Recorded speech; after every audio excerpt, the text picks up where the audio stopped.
বন্ধুরা আসসালামু আলাইকুম, শুভ সকাল। আমি আছি এখন মান্দা ফেরিঘাটে। এখানে একসময় ফেরি চলতো, পরে কংক্রিট ব্রিজ হয়েছে। এটি বিশাল সুন্দর একটা ব্রিজ।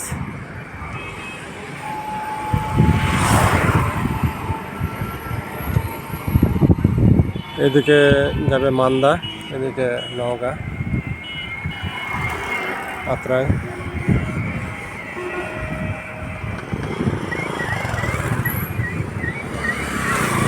চমৎকার সুন্দর একটা নদী। নদীতে এখন অনেক পানি আছে, মানুষ জেলেরা মাছ ধরছে।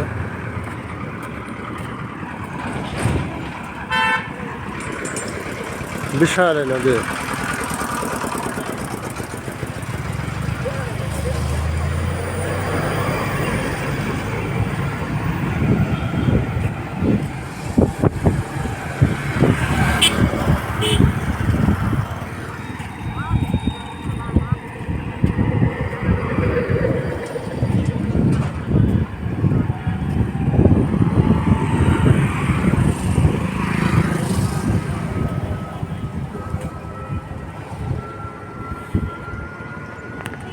Okay friends, thanks for watching my page and YouTube channel.